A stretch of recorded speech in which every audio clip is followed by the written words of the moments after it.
Muri yeZimbabwe tinokuchingamidzai zvekare kune chimwe chirongwa pano paZim Facebook Secrets and Confessions, tichingoti mangwanani akanaka.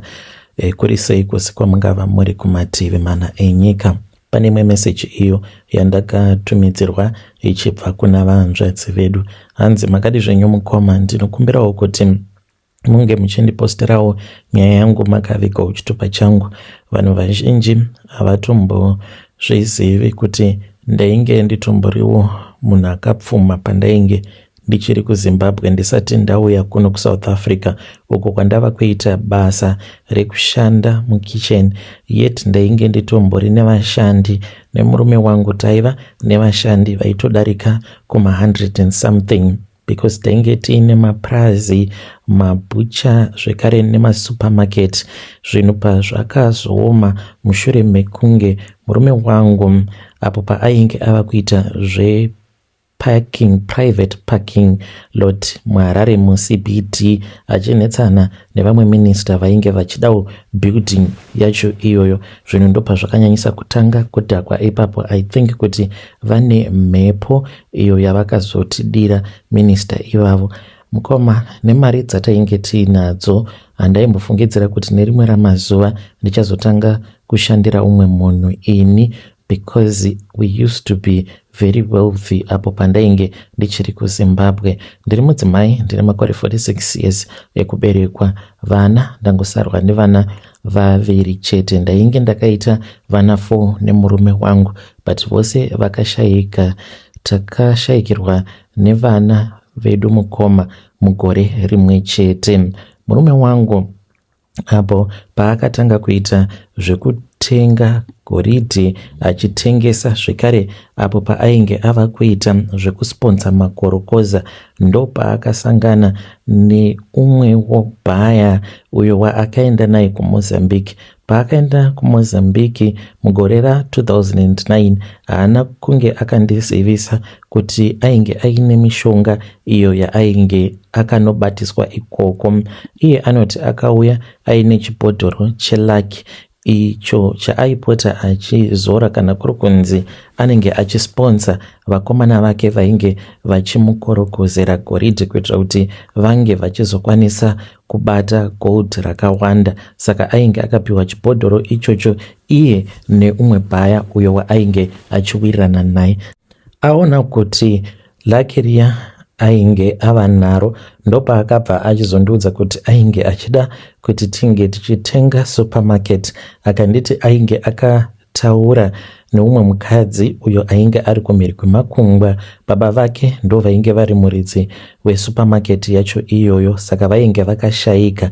Akati, ndafunga kutenga supermarket since mukadzi iye ainge ava kuti she is no longer coming back to Zim, saka ainge ari kutengesa mabusiness ainge ambori ababa vake.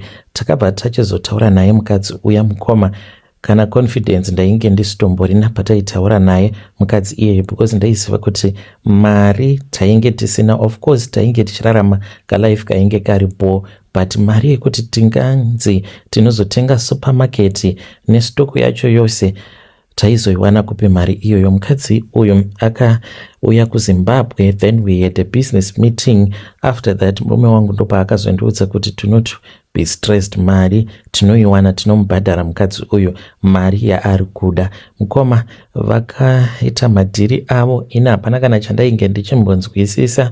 Then ndokubva achizondiudza kuti mari ainge aiwana. Musi waakauya nemari kumba mukoma, ndakada kutiza, because akati asvika pamba achingopaka motikari yake, kwava kudanidzira achiti, my Susan, uyai kuno, uyai mundibatsire. Saka ndainge ndiri mukicheni, ndokubva ndabuda paya, ndokubva ndaona kuti ainge aine zibhegi raainge akatakura, rainge riri zimonaki, but richirakidza kuti rainge richirema chaizvo. Ndakabva ndamubatsira kusimudza monaki riya mukoma, ndokubva tachizoenda naro mubedroom. Ndipo apo paakabva achizofura monaki riya, mainge makazara mari, maUS dollars, pounds. Saka ndakafungidzira kuti zvimwe kuda vainge vaita madhiri vakatoponda munhu vakamutorera mari yake. Ndakamubvunza kuti ko mari maiwana kupi? Akangoti iwe chingonyarara chete, iyi ndiyo mari yatichashandisa pakunotenga supermarket iya, ndoda kuita business remasupermarkets. Mukomana mari iyoyo ainge akatoipiwa zvake nechikwambo, saka akaita mazuva asipo pamba achingoti ndiri kubasa. Ndipo paakazondibudira pachena kuti ainge akanzi aifanira kuti ange achitsvaka rumu yekuti anombogara ikoko achirara nevanhukadzi, even though pamba ainge akabva achiti ari kuenda kubasa. Saka zvinhu zvavaigara vachiita vaikwanisa kuita kana mwedzi kana kuti 2 months vasipo pamba, vaine vakomana vavo vanenge vachivakurukozera. Ipapo ainge atsvaka zvake imba sebhachura ndokubva atenga mubhedha. Basa rake rainge riri rekungorara nevanhukadzi. Pasi pemubhedha ainge akaisa hari. Iye anoti neshamwari yake vakatotsvaga dzimba muSam Street umo mavainge vachishandisa vanhukadzi kuita mhiko dzavo. So mushure mekunge arara nenhamba yevakadzi avo vaainge akanzi anofanira kuti ange achirara navo, friend yake ichiita zvimwe chete izvozvo, ndokubva vachizomuka vakaona kuti mumamonaki avo avainge vakanzi vange vachitenga mainge makazara nemari. Iye anoti vakabatsirana nefriend yake. Friend yake ainge ainewo motikari yake, vakabatsirana kuisa monaki riya mubhuti, iyewo akabatsirwa nefriend yake kuisawo monaki rake mubhuti. Kwava kuchizouya nemari iyo yaainge achindiratidza. Mukomanashe ipapo ainge asina kundiudza kuti chainge chiri chikwambo. Akangonditi if you still remember ka bhodhoro yariya relaki ndorandipa laki ndanhonga mari iyi. Ndikati mari yakawandisa, hamuna munhu wamatorera here kana kupira mari iyi?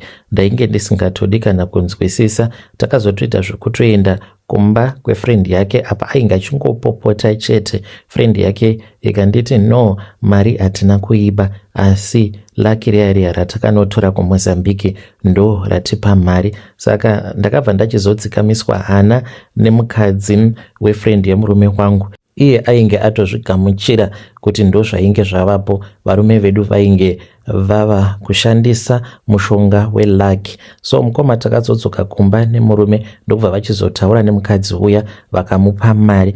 Then that was when patakatanga kuita supermarket yekutanga. After that tikabva tachizotenga zvekare supermarket tikatanga kuita zvemabhucha. This was 2010. Upenyu hwainge huchifamba. Saka ndakazotanga kurota baba vangu avo vainge vakasoshaika kudhara. Kubva baba zvavainge vakasoshaika ndainge ndisina kumbogara ndakavarota ini. Ndakatotanga kutovarota ipapo mushure mekunge murume wangu andiudza kuti tainge tava kushandisa mushonga welaki uye zvekare tainge tatotengawo imba kuPorodel, life ichifaya. Ndopandakatanga kurota baba vangu. Ndaivarota vakagara pamusoro pedombo vachichema vakanditarisa. Saka ndaiti ndikada kutanga kutaura navo, murume wangu aibva auya obva ati iwe siyana navo mani.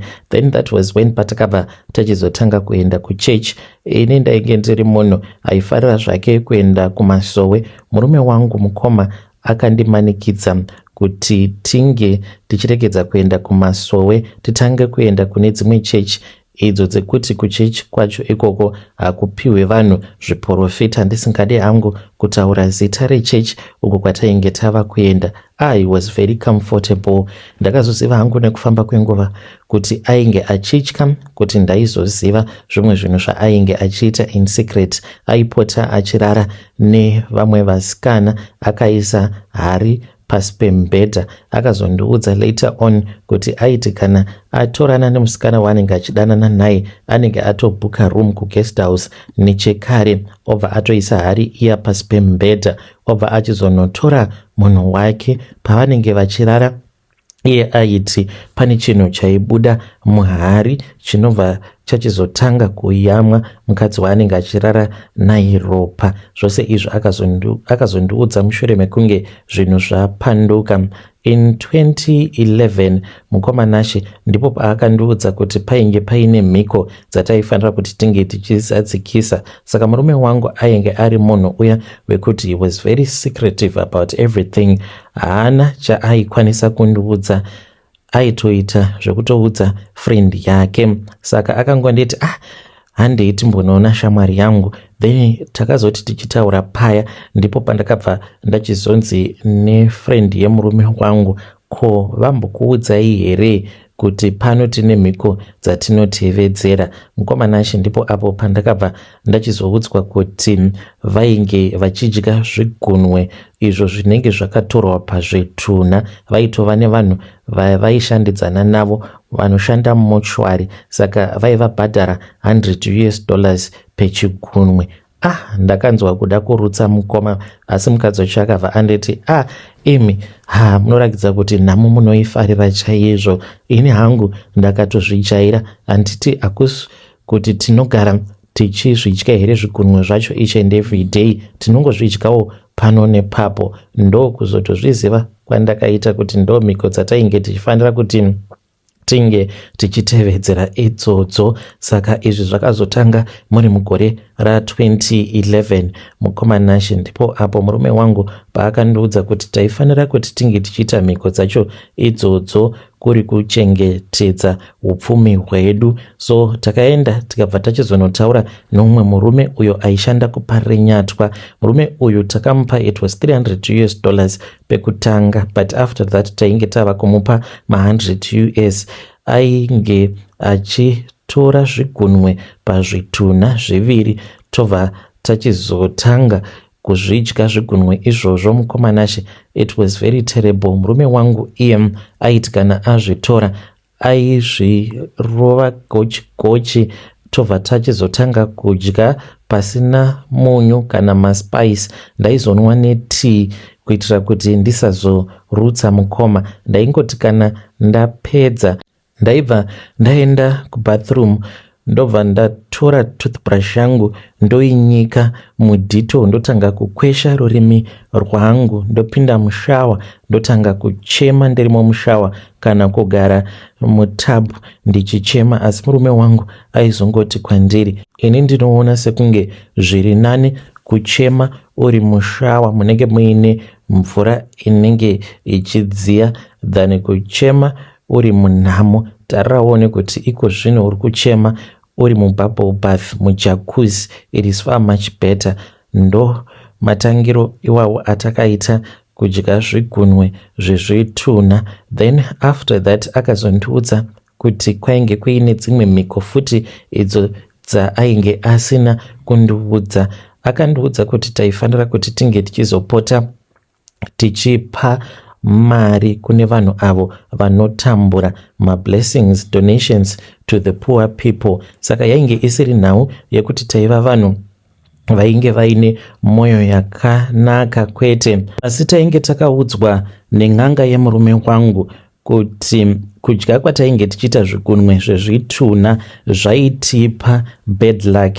Saka taifanira kuti tinge tichizopota tichipa vanhu vanotambura mari iyo yatinenge takaisa zvituko pamusoro payo. Munhu uyo watinenge tapa mari yacho iyoyo then aibva achizotorawo bad luck redu, uye zvekare dzimwe nguva taizviita ndiri kumazuva angu. Saka taizofamba muHarare tobva tachizotanga kupa vanhu vanotambura, mastreet kids nevamwewo vanenge vachingozvitamburira. Vanhu vazhinji mukoma vaigamuchira mari nekuti vanhu vari kutambudzika. So makazoti mava mugore ra2015 apo murume wangu paakanetsana naminista avo vandati vainge vachida building. Saka murume wangu nemari yaainge ava nayo akataura nemuindia ainge ari muridzi webuilding yacho iyoyo, but akazototorerwa zvekare naminista ivavo. Murume wangu akabva ati uri kuona kunyange zvinhu zvakasunga kudai vanhu vachitiza muZimbabwe, but ichasvika nguva yekuti vanhu vachatanga kudzoka. Saka ainge ava kuda kuita mabhizinesi ekuti anofamba achitenga mabuildings mutown. Saka akabva ati kuda kuita business reparking. So ndakangoti it is okay nekuda kwekuti mari yainge yakawanda, asi chandakangomuudza ndechekuti ngaregedze kuramba achinetsana navo minista ivavo. Kana kuri kunzi ivo vainge vachida building iyoyo, iye aifanira kuti ange achisiyana nazvo, but vakanetsana mukoma zvekuti pamba takatombosvikirwa nevamwe varume avo vainge vachidhiraivha motikari yainge isina manumber plates. Tikatoziva kutoti vainge vari vanhu vainge vatumwa naminista vaya. Vakaita musikore wese wezuva vakangopaka pagedhi redu mukoma zvekuti isu takatozosiya motikari panze, vainge vakatopaka padriveway asi vari panze pegedhi. Takati tichitaura navo havana kana kumbotipindura, vakaramba vakangotitarisa. Murume wangu ndikamuudza kuti anga achisiyana nazvo, akangoramba achinetsana navo achiti inini ndakabhadhara, because ainge akabhadhara lease yemakore akawanda. Akati zvino mari yangu ndichazoidzoserwa here nemuindia, because iwo muindia ainge achiti mari handina. So ndipo apo nerimwe zuva patakazobuda takapa umwe mukadzi uyu mufunge zvenyu hatina kumbomupa mari yakawanda. Murume wangu akangoti ngatipe mukadzi uyo mari. Imomo muHarare takamupa $20 ainge aine pamuviri. Mukadzi uya ndokubva achizogamuchira mari iya. So kwaakazoenda mukadzi uyu akabva achizoita miscarriage. Saka aita miscarriage kudaro akabva achizoshanyirwa neimwe hanzvadzi yake uyo anoita zvenguo tsvuku. Kwava kuchizomuudza kuti miscarriage yainge akaita yainge isiri normal, but vanhu vainge vakamupa mari ndivo vainge vakashandisa mwana wake pamhiko dzavo. Mukomanashi ndipo apo pavakabva vachizoita go back to sender. Pakaitwa go back to sender mukoma, hari iya yakaputika, yainge ichigara muwardrobe hari iyoyo. Takangonzwa chinhu chakaputika. Murume wangu ndokubva anovhura wardrobe akaridza mhere mukoma, ndopa akatanga kuita problem yemaziso ipapo. Akati mai Susan uya uone kuno, ndiri kungoona rima chete. Ndakaenda kubedroom ndokubva ndachizoona kuti hari yainge yapwanyika pashelfu racho iro ratainge takaigadzika, painge pakazara ropa richiyerera. Ndakamubvunza kuti zvino taifanira kuti tinge tichiita sei. Akangoti ndichataura navo sekuru vaya. Saka akavafonera akaona kuti vainge vasingadaviri macalls avo, izvo vainge vachitorwara sekuru vekuMozambique. Nekuda kwekuti upenyu hwedu hwakaramba huchingoenderera kumberi tichiita mari, because akabva achizotobata rimwe contract. Saka hatina kana kumbofungidzira kuti pane zvainge zvatokanganisika, uye hatina kuudza shamwari yemurume wangu kuti ndo zvainge zvaitika. Since tainge tawana tenda rekwainge kuchigadzirwa road, tainge tomhanyidzana netenda iroro mukoma. Hatina kuzomboramba tichienderera mberi nekuzadzikisa mhiko dziya. Then nerimwe zuva ndakafonerwa namanager wekufarm, akati mombe dzainge dzakafa in one night mukoma, mombe 30 dzakafa. Ndokubva tachizoenda kufarm kuya wanikwe kuti mombe dzainge dzakafa mukoma. Tiri munzira tichibva kwaMutare kwainge kuine prazi redu kwatainge takatenga prazi, takafonerwa zvekare namanager akatiudza kuti dzimwe 40 dzainge dzafa zvekare. Mukoma, kubva ipapo zvinhu ndobva zvakatanga kuoma manje. Mabhizinesi edu akatanga kungooma. Tenda riya ratainge tabata takabva tanzi zvine corruption this and that. Tenda iroro I think kuti rakabva rapiwa zvekare umwewo ane ma-connections. We were desperate mukoma. Takabva tachizoenda kuMozambique. Patakaenda kuMozambique tainge tiine hari yedu, even though ainge ava mapisi. tasvika kuya taifungidzira kuti tichabatsirwa nasekuru avo vainge vakatibatsira kubva patakatanga kushandisa mishonga iyi, but takabva tachizoudzwa kuti vainge vakashayika uye zvekare vana vavo vainge vakatendeuka. Zvino takavabvunza kuti toita sei, tarirai muone kuti hari iyi ndo yava kutipa maproblems, hamuna here imwe hari yamunokwanisa kutipa? Vana vaya vakabva vati vainge vasingakwanisi kuzvigamuchira. Takadzoka kuZimbabwe ndokubva tachizotaura namanija wedu tikamuudza kuti tainge tichitsvaka muprofita anokwanisa kutibatsira, asi manija wekuprice ainge asingazvizivi kuti tainge takaromba. Iye aibva kuChipinge, saka takangomuti zvimwe kuda pane munhu ari kutikanda mabhadhi, ndokubva achizotiudza kuti ainge achiziva umwe muprofita kumaraini ekwavo ikoko kuChipinge. Takaenda kuya mukoma nehari yedu ainge ari mapisi kudaro, akabva achizotora mapisi aya ndokubva amapisa, tikaenda tikanomarasa musango. Mukomanashe ndokutokanganisa kwatakatoita mhiko ikoko. Takabva tachizoomerwa neupenyu. Apa murume wangu ainge orwara, aigara achingorutsa zvinhu zveblack nguva dzose, zvekare ainge ava kusaona zvakanaka, ava kungoonera padhuze. Murume wangu akashayika muri mugore ra2021. Murume wangu mukoma akafa. Apa inini ndainge ndiri kuchechi, ndaenda kunobatsirwa nevamwe madzibaba, vakandiudza kuti kwainge kuine choto kumba kwavo, saka takarara kumba kwavo tiri pachechi. Murume wangu ndikamusiya kumba nevana, ndokubva achizoshayika. Ndakati ndadzokera kumba mangwana acho makuseni, ndakatofungidzira kuti zvimwe kuda munhu ainge akarara ini, but ndakati munhu uyu marariro acho akaita, ndichinomuzungunutsa kudai wanikwe munhu ainge atoenda nechekare. Zvinhu zvakandiomera mukoma. Zvechokwadi pasi pano idandaro. Even though murume wangu akashayika, but ainge akandisiyira dzimba, masupermarket. Tainge tava nemasupermarket 5, imwe kuBulawayo, imwe kuMasvingo, zvekare nemuno muHarare. Ndainge ndisitomborina kana tarisiro yekuti ndingazonzi ndichaita maid mukupenyu hwangu.